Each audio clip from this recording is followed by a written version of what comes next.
Welcome back to my channel art with Sathija. Here we will discuss all about art.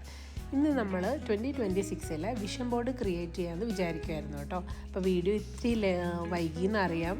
പക്ഷേ അന്ന് 2025 എൻ്റെ vision board ചെയ്തപ്പോൾ ഞാൻ ആദ്യം വിചാരിച്ചത് എൻ്റെ പുതിയ ഫോണിൽ 26 ചെയ്യണമെന്നായിരുന്നു ആഗ്രഹം. അതെന്തായാലും സാധിച്ചു കേട്ടോ. അപ്പോൾ നമ്മൾ നോർമലി ആദ്യം ചെയ്യുന്നത് പോലെ എങ്ങനെയാണ് ചെയ്യുന്നതെന്ന് ഞാൻ കാണിച്ച് പറയാം. നമ്മൾക്ക് അടുത്ത കൊല്ലം അച്ചീവ് ചെയ്യണം എന്ന് നമ്മൾ വിചാരിക്കുന്ന ഗോൾസ്, അതായത് പേഴ്സണൽ ഗോൾസും ഫിനാൻസും ഫാമിലി പ്രൊഫഷണൽ ഇപ്പോൾ ഹെൽത്ത്, ഇതിങ്ങനെ ഏതൊക്കെയുണ്ടെന്ന് ഫസ്റ്റിൽ തന്നെ ഡയറിയിൽ ഓരോന്നായിട്ട് എഴുതി വയ്ക്കുക. പേഴ്സണലി നിങ്ങൾക്കിപ്പോൾ എങ്ങനെ ഇമ്പ്രൂവ് ആവണമെന്നാണ്, അല്ലെങ്കിൽ നിങ്ങളുടെ സെൽഫ് ഗ്രോത്തിന് വേണ്ടിയുള്ള എത്ര ബുക്ക് റീഡ് ചെയ്യണം എന്നുള്ള കാര്യങ്ങളും, ഫിനാൻഷ്യലി നിങ്ങൾക്ക് അടുത്ത കൊല്ലം എന്തോരം സെറ്റ് ആവണം എന്നുള്ളതും, നിങ്ങളുടെ ഫാമിലിയിൽ എന്തൊക്കെ ഇംപ്ലിമെൻറ്റ് ചെയ്യാം എന്നുള്ള കാര്യങ്ങൾ, പ്രൊഫഷണലി നിങ്ങൾക്കിപ്പോൾ പുതിയ സ്കിൽ ഇമ്പ്രൂവ് ചെയ്യണമെന്നോ അങ്ങനെ പല കാര്യങ്ങളുണ്ടെങ്കിൽ അതൊക്കെ നിങ്ങൾക്ക് നിങ്ങളുടെ ഡയറിയിലോ അല്ലെങ്കിൽ ഒരു പേപ്പറിലോ ഫസ്റ്റിൽ തന്നെ ഓരോന്നായിട്ട് നമ്മൾ എഴുതി വയ്ക്കുക. ഫസ്റ്റ് നമ്മൾ അറിയണമല്ലോ നമ്മൾക്ക് എന്താണ് അച്ചീവ് ചെയ്യേണ്ടതെന്നുള്ളൊരു ഗോളും ഒരു പ്ലാനൊക്കെ നമ്മൾ ഫസ്റ്റിൽ തന്നെ എഴുതി സെറ്റാക്കി വയ്ക്കുക. അതിനുശേഷം നമ്മൾ ചെയ്യേണ്ടതെന്ന് വെച്ച് കഴിഞ്ഞാൽ ക്യാൻവയിലാണ് ഞാൻ ഇതിൻ്റെ അകത്ത് എല്ലാം എടുക്കുന്നത് കേട്ടോ. അപ്പോൾ ക്യാൻവയിൽ നമ്മൾ ഫസ്റ്റ് തന്നെ പ്രിൻ്റബിൾ ആയിട്ടുള്ളൊരു ഡോക്യുമെൻ്റ് ആദ്യം എടുക്കും. അതിനുശേഷം നമ്മളത് ഓപ്പണാക്കി, ഞാനിപ്പോൾ ഇവിടെ 2 സ്ക്രീനിലാണ് ചെയ്യണത്. അതിലടുത്ത് ഞാൻ പിൻട്രസ്റ്റിൽ പോയിട്ട് നമ്മളിപ്പോൾ എഴുതി വെച്ചിരിക്കുന്ന ഓരോ ഗോളിൻ്റെയും, ഇപ്പോൾ ഫാമിലിയിലാണെങ്കിൽ നിങ്ങൾ അടുത്ത കൊല്ലം ഫാമിലിയുമായി കൂടുതൽ ടൈം സ്പെൻഡ് ചെയ്യണമെന്നാണ് നിങ്ങൾ ആഗ്രഹിക്കുന്നതെങ്കിൽ അതുപോലുള്ളൊരു വിഷ്വൽസും, പിന്നെ ട്രാവൽ ചെയ്യാൻ നിങ്ങൾക്ക് ഒരുപാട് ഇഷ്ടമുണ്ടെങ്കിൽ ട്രാവലിംഗ് റിലേറ്റഡ് ആയിട്ടുള്ള, ഇപ്പം നിങ്ങൾക്ക് എവിടെയെങ്കിലും പോകാൻ ഇഷ്ടമുണ്ട്, ഒരു ദൂരയാത്ര പോകാൻ ആഗ്രഹം ഉണ്ടെങ്കിൽ ആ ആഗ്രഹിക്കുന്ന സ്ഥലത്തിൻ്റെ നല്ല വിഷ്വൽസ് നിങ്ങൾക്ക് പിൻട്രസ്റ്റിൽ നിന്ന് എടുക്കാൻ പറ്റും. അത് നിങ്ങൾ ഞാനിപ്പോൾ ആദ്യമേ പറഞ്ഞ ഒരു ഡോക്യുമെൻറ്റിലേക്ക് ഓരോന്നായിട്ട് എടുത്തു വയ്ക്കുക. അപ്പം അത് നിങ്ങളുടെ മനസ്സിൽ നിങ്ങൾ നല്ല ശക്തമായൊരു ആഗ്രഹം കൂടി ഉണ്ടായിരിക്കണം കേട്ടോ. അതിനു വേണ്ടി വർക്ക് ചെയ്യാം എന്നുള്ളൊരു മനസ്സോടു കൂടി തന്നെ വേണം. പിന്നെ ചെയ്യേണ്ടതെന്ന് വെച്ച് കഴിഞ്ഞാൽ, ഇപ്പം നിങ്ങൾക്ക് ഫിനാൻഷ്യലി സെറ്റ് ആവണം അല്ലെങ്കിൽ ഫിനാൻഷ്യലി ഇൻഡിപെൻഡൻ്റ് ആവണമെന്ന് ആഗ്രഹമുണ്ടെങ്കിൽ അതുമായിട്ട് റിലേറ്റഡ് ആയിട്ടുള്ള പടങ്ങൾ. പിന്നെ ഇത് നിങ്ങളുടെ മനസ്സിൽ നിങ്ങൾ എങ്ങനെ വിഷ്വലൈസ് ചെയ്യുന്നു എന്നുള്ളത് കൂടിയുണ്ട്. അൺറിയലിസ്റ്റിക് ആയിട്ടുള്ള ഗോൾസ് ഒന്നും ചെയ്യാതിരിക്കുക എന്നുള്ളത് തന്നെയാണ് എപ്പോഴും നല്ലത് കേട്ടോ. ഇപ്പം നിങ്ങൾക്ക് പുതിയതായിട്ട് ചില ആൾക്കാർക്ക് പുതിയ കോഴ്സ് പഠിക്കണമെന്നോ അല്ലെങ്കിൽ ഏതെങ്കിലും നല്ല കോളേജിൽ, കുട്ടികൾക്കൊക്കെ ഏതെങ്കിലും നല്ല കോളേജിൽ ചേരണമെന്ന് ആഗ്രഹമുള്ളവരുണ്ടാവും. പിന്നെ ജോലി ചെയ്യുന്നവർക്ക് ഫിനാൻഷ്യൽ ഫ്രീഡം വേണമെന്ന് ആഗ്രഹമുള്ളവരുണ്ടാവും. റിലേഷൻഷിപ്പിൽ നല്ല റിലേഷൻഷിപ്പ് ഉണ്ടാവണമെന്ന് ആഗ്രഹിക്കുന്ന ആൾക്കാരുണ്ടാവും. അങ്ങനെ ഓരോ ആൾക്കാർക്കും ഓരോ തരത്തിലുള്ള ആഗ്രഹങ്ങളല്ലേ. അപ്പോൾ അതിനനുസരിച്ചുള്ള കാര്യങ്ങൾ നമുക്ക് വിഷ്വലൈസ് ചെയ്യുക. എന്നിട്ട് അതുമായി റിലേറ്റഡ് ആയിട്ടുള്ള നല്ല പടങ്ങൾ നമ്മൾ പിൻട്രസ്റ്റിൽ നിന്ന് നമ്മൾ ചൂസ് ചെയ്ത ശേഷം നമ്മൾ ഇത് ഓരോ പേജിലേക്ക് ഞാനിങ്ങനെ ഡ്രാഗ് ചെയ്ത് ഇടുകയാണ് ചെയ്യുന്നത് കേട്ടോ. അങ്ങനെ അതിലെടുത്ത ശേഷം കഴിഞ്ഞ വർഷവും ഞാൻ 2025 ഇതുപോലെ തന്നെയായിരുന്നു ചെയ്തിരുന്നത്. ഞാൻ അതിൻ്റെ വീഡിയോ ഇട്ടിട്ടുണ്ട്, മറന്നുപോയി. ഇപ്പോൾ ഹെൽത്ത് റിലേറ്റഡ് ആയിട്ടുള്ള അവർക്കും അതും എടുക്കാം കേട്ടോ. ഇപ്പോൾ നിങ്ങൾക്ക് അടുത്ത കൊല്ലം ഇത്ര വെയിറ്റ് കുറയ്ക്കണമെന്ന് ആഗ്രഹമുള്ളവരുണ്ടാവും, ട്രാവൽ ചെയ്യണം എന്നുള്ളവരുണ്ടാവും, അല്ലെങ്കിൽ ഏത് കോളേജിൽ എനിക്ക് പഠിക്കാൻ പോകണം, അടുത്ത കൊല്ലം എനിക്ക് ഇത്ര മാർക്കോടുകൂടി പാസ്സാവണം എന്നൊക്കെ ആഗ്രഹമുള്ളവരുണ്ടാവും. അപ്പോൾ അതൊക്കെ നമുക്ക് അതുമായിട്ട് റിലേറ്റഡ് ആയിട്ടുള്ള കാര്യങ്ങൾ നമുക്ക് പിൻട്രസ്റ്റിൽ നിന്ന് എടുത്തു വയ്ക്കാം. പിന്നെ കഴിഞ്ഞ കൊല്ലം ഇതുപോലെ തന്നെ എനിക്ക് വെയിറ്റ് കുറയ്ക്കണമെന്ന് എനിക്കുണ്ടായിരുന്നു. പക്ഷേ കഴിഞ്ഞ കൊല്ലത്തിൽ ഒരു പോർഷനിലെത്തിയപ്പോൾ എൻ്റെ വെയിറ്റ് ശരിക്കും ഞാൻ കുറച്ചിരുന്നു. പക്ഷേ അൺഫോർച്ചുനേറ്റ്ലി അത് തിരിച്ച് ഗെയിനായി, അങ്ങനെ ഒരു സംഭവം ഉണ്ടായി. പക്ഷേ എന്നാലും ഞാൻ വിചാരിച്ച രീതിയിലേക്ക് എൻ്റെ വെയിറ്റ് എനിക്ക് കുറയ്ക്കാൻ പറ്റി. പക്ഷേ അത് കഴിഞ്ഞപ്പോൾ കൂടിയത്. ഈ കൊല്ലം ഞാൻ വിചാരിച്ചിരിക്കുന്ന എൻ്റെ വെയിറ്റ് കുറയ്ക്കണമെന്ന് ആഗ്രഹമുണ്ട്. അപ്പോൾ ഞാനത് എൻ്റെ വിഷൻ ബോർഡിൽ ഞാൻ ആഡ് ചെയ്തിട്ടുണ്ട്. അതേപോലെ തന്നെ നിങ്ങൾക്ക് എവിടെയെങ്കിലും പോകാൻ ആഗ്രഹമുള്ള സ്ഥലങ്ങൾ കേട്ടോ, അതും നമുക്കവിടെ അതുപോലെ ചെയ്യാം. പിന്നെ കൂടുതലിപ്പോൾ എവിടെയെങ്കിലും എനിക്ക് എക്സിബിഷൻ, ഇപ്പോൾ ആർട്ട് റിലേറ്റഡ് ആയിട്ട് എനിക്ക് ആർട്ട് എക്സിബിഷൻ ചെയ്യണം എന്ന് ആഗ്രഹമുണ്ടെങ്കിൽ അതിൻ്റെ, ഇപ്പോൾ നിങ്ങൾക്ക് അങ്ങനെ ഒരു ആഗ്രഹമുണ്ടെങ്കിൽ നിങ്ങൾക്ക് അതൊക്കെ ആഡ് ചെയ്യാം. പിന്നെ അതേപോലെയുള്ളൊരു കാര്യമാണ് വേർഡ് ഓഫ് അഫർമേഷൻസ് നമുക്ക് ആഡ് ചെയ്യാം. ഇപ്പം നമുക്ക് ഇൻസ്പയറിങ് ആയിട്ടുള്ള അഫർമേഷൻ കോഡ്സുകൾ അതും നമുക്ക് പിൻട്രസ്റ്റിൽ നിന്ന് എടുക്കാവുന്നതാണ്.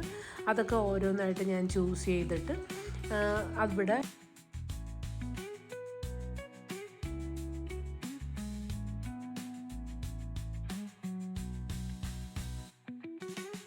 ബോർഡ് ആണ് ഞാൻ ഇവിടെ നിന്ന് ഉണ്ടാക്കുന്നത്. വിഷൻ ബോർഡ് നമ്മളിപ്പോൾ ജസ്റ്റ് എവിടെയെങ്കിലും കാണാവുന്ന ഒരു സ്ഥലത്താണ് ഇത് ഫിക്സ് ചെയ്ത് വെക്കേണ്ടത്. ബിക്കോസ് നമ്മൾ എല്ലാ ദിവസവും നമ്മുടെ കയറുമ്പോൾ തന്നെ അല്ലെങ്കിൽ രാവിലെ ഉണരുമ്പോൾ അത് കാണാൻ പറ്റുന്ന അതേപോലത്തെ ഒരു സ്ഥലത്ത് വേണം നമ്മുടെ വിഷൻ ബോർഡ് ഫിക്സ് ചെയ്യാൻ. അതേപോലെ തന്നെ ഇത് കൃത്യമായിട്ടൊരു പേജ് പോലെ നമ്മൾ ആക്കിയ ശേഷം നമുക്ക് ക്യാൻവയിൽ നിന്ന് ഡൗൺലോഡ് ചെയ്തെടുത്തിട്ട് PDF പോലെ എടുക്കാം, അല്ലെങ്കിൽ അല്ലാതെ ഡൗൺലോഡ് ചെയ്തെടുത്ത് ആ ഫയൽ വേണേൽ നമ്മൾക്ക് നമ്മുടെ ഫോണിൻ്റെ സ്ക്രീനിലെ ഫ്രണ്ട് സ്ക്രീനായിട്ട് നമുക്ക് യൂസ് ചെയ്യാം. അതേപോലെ തന്നെ നമ്മുടെ ഇതിലും ലാപ്ടോപ്പിൻ്റെ വാൾപേപ്പർ ആക്കാം. ബിക്കോസ് ഇതൊക്കെ നമ്മൾ ഡെയിലി കണ്ടുകൊണ്ടിരിക്കുന്ന കാര്യം. നമ്മളെപ്പോഴും ഫോൺ എടുക്കും, അതേപോലെ ലാപ്ടോപ്പ് യൂസ് ചെയ്യണവരാണെങ്കിൽ അങ്ങനെ, പിന്നെ രാവിലെ എഴുന്നേൽക്കുമ്പോൾ കാണാവുന്ന രീതിയിലാണ്. അങ്ങനെ എന്തായാലും കുഴപ്പമില്ല. കാര്യം എന്ന് വെച്ചാൽ നമ്മളുടെ ഗോൾസുമായിട്ട് നമ്മളെപ്പോഴും കണക്റ്റാക്കി നിർത്താൻ ഇത് ഒരുപാട് ഹെൽപ്പ് ചെയ്യും. കാര്യം എന്ന് വെച്ചാൽ ചില കാര്യങ്ങൾ നമുക്ക് അച്ചീവ് ചെയ്യണം, നമ്മുടെ തിരക്കുകൾ കൊണ്ടൊക്കെയോ നമ്മൾ ചിലപ്പോൾ അതങ്ങ് മറന്നു പോയെന്നിരിക്കാം. പക്ഷേ നമ്മൾക്കിങ്ങനെ ഒരു ശക്തമായ ആഗ്രഹം ഉണ്ടെങ്കിൽ അത് നമ്മളെപ്പോഴും ആ ആഗ്രഹത്തോട് ചേർത്ത് നിർത്താൻ വിഷൻ ബോർഡ് നമ്മളെ ഒരുപാട് ഹെൽപ്പ് ചെയ്യും. ഇപ്പോൾ ബുക്ക് റീഡ് ചെയ്യണം എന്നുള്ള ആഗ്രഹം ഉണ്ടോയെന്നിരിക്കട്ടെ, ബുക്ക് ഞാൻ വാങ്ങിച്ചു വെച്ചു, അത് ശരിയായിരിക്കാം. പക്ഷേ ഞാൻ എന്നും എനിക്കത് റീഡ് ചെയ്യണമെന്ന് ശക്തമായ ഒരു ആഗ്രഹം ഞാൻ വിചാരിച്ചു, പിന്നെ അതങ്ങോട്ട് മറന്നു പോവാം. പക്ഷേ ഞാൻ ഈ വിഷൻ ബോർഡിൽ എനിക്ക് എൻ്റെ ഒരു വിഷനായിട്ട് ഞാൻ എഴുതി അല്ലെങ്കിൽ അതിൻ്റെ ഒരു വിഷ്വലൈസ് ചെയ്യുന്നൊരു പടമുണ്ടെങ്കിൽ ഞാൻ തീർച്ചയായിട്ടും എപ്പോഴും അത് കാണുമ്പോൾ എന്നെ അത് റിമൈൻഡ് ചെയ്തുകൊണ്ടേയിരിക്കും, അങ്ങനെ ഒരു ആഗ്രഹം നിനക്കുണ്ട് എന്ന്. അത് നമ്മളെ ഒരുപാട് ഹെൽപ്പ് ചെയ്യുകയും ചെയ്യും. നമ്മുടെ ഗോൾസിനോട് ഒരുപാട് അടുപ്പിച്ച് നിർത്താൻ ഇത് നമ്മളെ ഹെൽപ്പ് ചെയ്യും. അതേപോലെ ഒരു ബുക്കിൻ്റെ ഞാനിതുപോലെ റീഡ് ചെയ്യണം എന്ന് കരുതിക്കൊണ്ട് ബുക്ക് റീഡ് ചെയ്യണ ഒരു പടം നമുക്കിങ്ങനെ എടുത്ത് വയ്ക്കാം. അപ്പോൾ എല്ലാ ദിവസവും അത് കാണുമ്പോഴത്തേക്കും നമ്മൾ ഫോൺ എടുത്ത് ഇങ്ങനെ സ്ക്രോൾ ചെയ്യണതിന് പകരമായിട്ട് നമുക്ക് നമ്മുടെ കയ്യിലേക്ക് ബുക്ക് എടുക്കാൻ തോന്നും. അതേപോലെ തന്നെ ഞാൻ വേറൊരു വീഡിയോയിൽ ഞാനൊരു വേറൊരു ഇത് കൂടി ചെയ്യുന്നുണ്ട്, വിഷൻ ബോർഡിൻ്റെ ബുക്ക് മാർക്ക് പോലെ. അപ്പോൾ ഞാനടുത്ത് റീഡ് ചെയ്യുന്ന ആൾക്കാർക്കാണെങ്കിൽ ഒരു ബുക്ക് മാർക്ക് അവിടെ വയ്ക്കുകയാണെങ്കിൽ ആ ബുക്ക് മാർക്കിൽ നമ്മൾ ചെറിയ ചെറിയ കാര്യങ്ങൾ എഴുതി വെക്കാനായിട്ട് ഞാനൊരു വേറൊരു വീഡിയോ ചെയ്യാം. അതേപോലെ തന്നെ കുഞ്ഞു കുഞ്ഞു കാര്യങ്ങളെല്ലാം ആഡ് ചെയ്തുകൊണ്ട് ഒന്നെങ്കിൽ നമ്മുടെ വാൾപേപ്പർ അല്ലെങ്കിൽ ലാപ്ടോപ്പിൻ്റെ വാൾപേപ്പർ ആക്കാം, ഫോണിൽ വയ്ക്കാം, പിന്നെ ഒരു വിഷൻ ബോർഡ്, അങ്ങനെ ഓരോന്നായിട്ട് നമ്മൾക്ക് ആഡ് ചെയ്ത ശേഷം അത് ഞാൻ പ്രിൻ്റ് ഔട്ട് ഇനി പതുക്കെ പോയി പ്രിൻ്റ് ഔട്ട് എടുത്തിട്ട് വരാമെന്ന് വിചാരിച്ചു. അപ്പോൾ ഷോപ്പിങ്ങിന് കൂടി ഒന്ന് പോകണമായിരുന്നു. അപ്പോൾ രണ്ടും കൂടി സാധിച്ചിട്ട് അങ്ങോട്ട് പോരാമെന്ന് വിചാരിച്ചു. പ്രിൻ്റ് ഔട്ട് എടുക്കാൻ വേണ്ടി ആദ്യം ഞങ്ങളത് വാട്സപ്പ് വഴി അയച്ചു കൊടുത്തു. പിന്നെ അത് കഴിഞ്ഞിട്ട് ഷോപ്പിംഗ് കഴിഞ്ഞ് തിരിച്ചെത്തുമ്പോഴത്തേക്ക് അയാൾ റെഡിയാക്കി വെച്ചേക്കാമെന്ന് പറഞ്ഞു. അങ്ങനെ ഞങ്ങൾ പോയി അത്യാവശ്യം കുറച്ച് സാധനമൊക്കെ വാങ്ങിയിട്ട് വന്നു. അപ്പോൾ മാക്സിമം ഇന്ന് തന്നെ അത് കംപ്ലീറ്റ് ആക്കണമെന്നുണ്ടായിരുന്നു എനിക്ക്. ഞങ്ങളത് കഴിഞ്ഞ് വേഗം എത്തിക്കഴിഞ്ഞ ഉടനെ ഞാൻ താമസിച്ചില്ല. അപ്പം തന്നെ ഞാൻ ഓർത്തു അതിരുന്ന് ഇപ്പം തന്നെ അത് കട്ട് ചെയ്തിട്ട് ശരിയാക്കി എന്ന് വെച്ചാൽ നമ്മുടെ വിഷൻ ബോർഡ് ശരിയാക്കാമെന്ന് വിചാരിച്ചു. അപ്പോൾ അതിൻ്റെ അകത്ത് നിങ്ങളിപ്പോൾ കണ്ടു കാണും, ഒരു ചെറുതായിട്ടുള്ള സെയിം പടം തന്നെ ഞാൻ വളരെ കുഞ്ഞായിട്ടുള്ള ഇതുകൂടി എടുത്തിട്ടുണ്ട്. അത് വേറൊരു കാര്യത്തിനാണ് ഞാൻ പറയാമേ. ഇതിപ്പോൾ ഓരോന്നായിട്ട് ചെറുതായിട്ട് ഞാനിങ്ങനെ കട്ട് ചെയ്തിട്ട് ഒരു ഇതുകൂടി വാങ്ങിച്ചായിരുന്നു കേട്ടോ.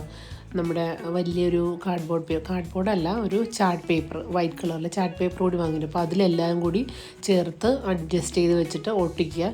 പിന്നെ നമുക്ക് അതിനകത്ത് എന്തെങ്കിലും എഴുതി ചേർക്കണമെങ്കിൽ എഴുതി ചേർക്കാം. പിന്നെ എന്തെങ്കിലും ചെറുതായിട്ടൊക്കെ ഒന്ന് ഡെക്കറേറ്റ് ചെയ്യണമെങ്കിൽ അതും നമുക്ക് അതിൽ ആഡ് ചെയ്യാം കേട്ടോ. അങ്ങനെ പതുക്കെ ആദ്യം പേപ്പർ വെച്ചിട്ട് ഞാൻ അതിലെല്ലാം ഒന്ന് ഇങ്ങനെ കമിഴ്ത്തി വെച്ചു. ബിക്കോസ് അത് കഴിഞ്ഞിട്ട് വെക്കാൻ ഈസി ആണല്ലോ എന്ന് ഓർത്തിട്ട് അത് അതേപോലെ തന്നെ തിരിച്ച് ഫെവിക്വിക്ക് കൊണ്ട് സ്റ്റിക്ക് ചെയ്ത് എടുക്കുമായിരുന്നു കേട്ടോ. അപ്പോൾ നമ്മൾക്ക് എന്നും ഒരുപാട് നമ്മൾക്ക് നമ്മുടെ ലൈഫിൽ അച്ചീവ് ചെയ്യണമെന്ന് നമ്മൾ ആഗ്രഹിക്കുന്ന കാര്യങ്ങളെല്ലാം പ്ലാൻ ചെയ്യാൻ വേണ്ടി നമ്മൾക്ക് മനസ്സിലൊരു എന്താ പറയുക, മാനിഫെസ്റ്റ് ചെയ്യാന്ന് പറയില്ലേ, മാനിഫെസ്റ്റേഷൻ ഒത്തിരി ഹെൽപ്ഫുള്ളാകുന്നൊരു കാര്യമാണ്. നമുക്ക് ആഗ്രഹിക്കുന്ന കാര്യങ്ങൾ നമ്മൾക്ക് ചിട്ടയായി പ്ലാൻ ചെയ്ത് കൂടിയൊക്കെ ചെയ്യാനും നമ്മുടെ ആഗ്രഹത്തോട് ചേർത്ത് നിർത്താനും ഒക്കെ ഒത്തിരി ഹെൽപ്പ് ചെയ്യുന്നൊരു കാര്യമാണ് വിഷൻ ബോർഡ്. നിങ്ങൾക്ക് എല്ലാവർക്കും ഉള്ള ആഗ്രഹങ്ങളും ഈ 2026 മനസ്സിലുള്ള ആഗ്രഹങ്ങളെല്ലാം പ്ലാൻ ചെയ്ത പോലെയൊക്കെ തന്നെ കാര്യങ്ങൾ നടക്കാൻ ഞാൻ എല്ലാവർക്കും ആശംസിക്കുന്നു. വീഡിയോ എല്ലാവർക്കും ഇഷ്ടമായി എന്ന് വിചാരിക്കുന്നു. വീഡിയോ ഇഷ്ടമായെങ്കിൽ ലൈക്ക് ചെയ്യുകയും ഷെയർ ചെയ്യുകയും സബ്സ്ക്രൈബ് ചെയ്യുകയൊക്കെ ചെയ്യുക. ഞാൻ പിന്നെ ഇതോടൊപ്പം തന്നെ ഞാൻ പറഞ്ഞിരുന്ന ഒരു ചെറിയ ബുക്ക് മാർക്ക് കൂടി ഞാൻ ഉണ്ടാക്കുന്നുണ്ട്. അത് ഞാനൊരു വേറൊരു വീഡിയോ ആയിട്ട് ഇടാം. അപ്പോൾ അത് ഇഷ്ടമായെന്ന് വിചാരിക്കുന്നു. അപ്പോൾ എല്ലാവരും ഇത്തവണ വിഷൻ ബോർഡ് ഉണ്ടാക്കി നിങ്ങൾക്ക് ഏറ്റവും കാണാവുന്ന ഒരു സ്ഥലത്ത് വയ്ക്കുക. എന്നിട്ട് കഴിഞ്ഞ കൊല്ലം ആരെങ്കിലും വിഷൻ ബോർഡ് ഉണ്ടാക്കിയിട്ട് അത് ആരെങ്കിലും സക്സസ് ആയും അല്ലെങ്കിൽ നിങ്ങളുടെ എത്ര പെർസെൻറ്റേജ് അതിൽ ഉണ്ടായി എന്നൊക്കെ അനുഭവമുള്ളവരുണ്ടെങ്കിൽ കമൻറ്റിൽ പറയാൻ മറക്കരുത് കേട്ടോ. അപ്പോൾ താങ്ക്സ് ഫോർ വാച്ചിങ്. ബൈ.